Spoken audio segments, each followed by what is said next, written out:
Hello दोस्तों, स्वागत है आप सब लोग का। उम्मीद करता हूँ आप लोग बहुत अच्छे होंगे और पढ़ाई करने के लिए रेडी हो गए होंगे, लेक्चर देख रहे होंगे।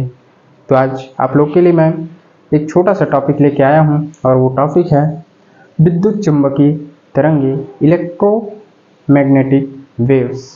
तो इलेक्ट्रोमैग्नेटिक वेव्स शुरू करने से पहले आप लोगों से मैं एक बात कहना चाहूँगा कि अगर चैनल को सब्सक्राइब नहीं किए हो या चैनल में नए हो तो सब्सक्राइब करके रखें, ताकि ऐसे ही छोटे छोटे वीडियो आपके पास आते रहे, मिलते रहे।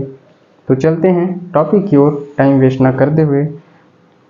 तो आज हम लोग का टॉपिक है विद्युत चुम्बकीय तरंगे, इलेक्ट्रोमैग्नेटिक वेव्स, जिसमें हम सबसे पहले देखेंगे उसका डेफिनेशन क्या होता है, और डेफिनेशन देखने के बाद हम उसे फिजिकली रूप से समझने की कोशिश करेंगे। तो ये रही हम लोग का डेफिनेशन कि जब विद्युत तथा चुंबकीय तरंगे परस्पर एक दूसरे के लंबवत या वक्री दिशा में मिलती हैं तो जो तरंगे उत्पन्न होती हैं उन्हें विद्युत चुंबकीय तरंगे कहते हैं। तो ये तो रही हम लोग का डेफिनेशन कि विद्युत चुंबकीय तरंगे क्या होती है। अब इसे हम फिजिकली रूप से समझने की कोशिश करेंगे। तो ध्यान से देखिएगा कि ये रही हम लोग का कोई अक्ष है,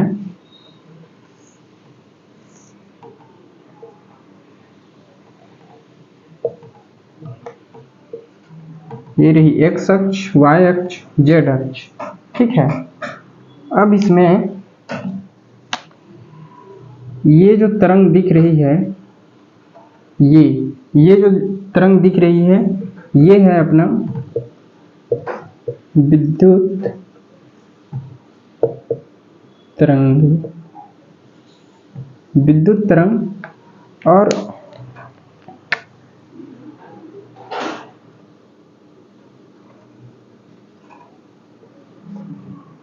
ये जो दिख रही है ये है चुंबकीय तरंग। अब डिफिनेशन में क्या कहता है कि जब विद्युत तथा चुंबकीय तरंगे, ये विद्युत तथा चुंबकीय तरंगे परस्पर एक दूसरे के लंबवत, यानी कि यहाँ जो दिख रही है ये है एक दूसरे के लंबवत या वक्री दिशा में,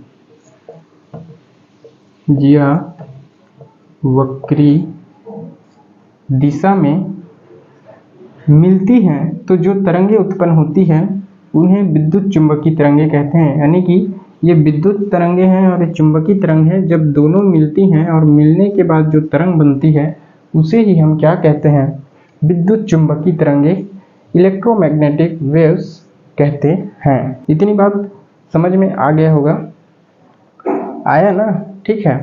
तो अब हम आगे देखेंगे कि इनकी गुणें क्या क्या होती हैं। तो विद्युत चुंबकीय तरंग के जो गुण हैं,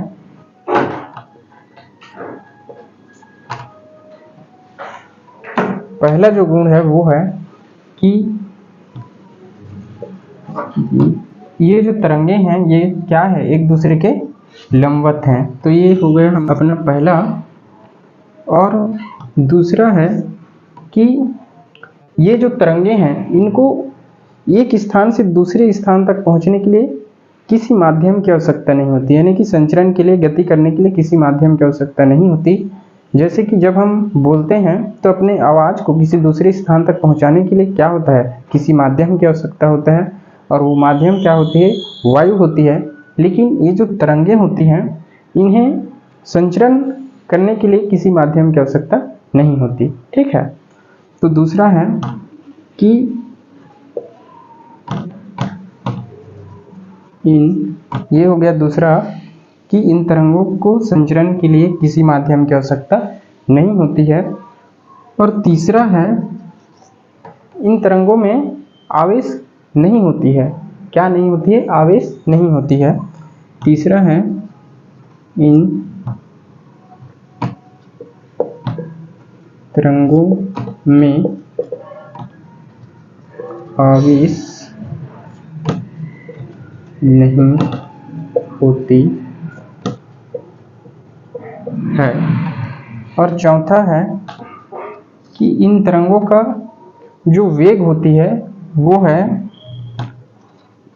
इन तरंगों का वेग 3 × 10⁸ मीटर पर सेकंड होती है। ठीक है, तरंग का जो वेग है वो 3 × 10⁸ मीटर पर सेकंड होती है। पांचवा है वो है ये तरंगें अनुप्रस्थ तरंग होती हैं। ये तरंगे कैसे होती हैं? अनुप्रस्थ तरंग होती हैं। और अनुप्रस्थ तरंग किसे कहते हैं? कहने से जैसे कि ये ही क्या है, इस प्रकार की तरंग को ही हम क्या कहते हैं? अनुप्रस्थ तरंग कहते हैं। छठवां है इन तरंगों को क्या कर सकते हैं? ध्रुवित कर सकते हैं। इन तरंगों को ध्रुवित कर सकते हैं। ये रही कि विद्युत चुंबकीय तरंगे की गुण क्या होती है। ये 5-6 प्रकार की इलेक्ट्रोमैग्नेटिक वेव्स जो है अच्छी तरह से आप लोग को समझ में आया होगा और लेक्चर समझ में आया है तो वीडियो को लाइक करें और अपने मित्रों के पास शेयर करें।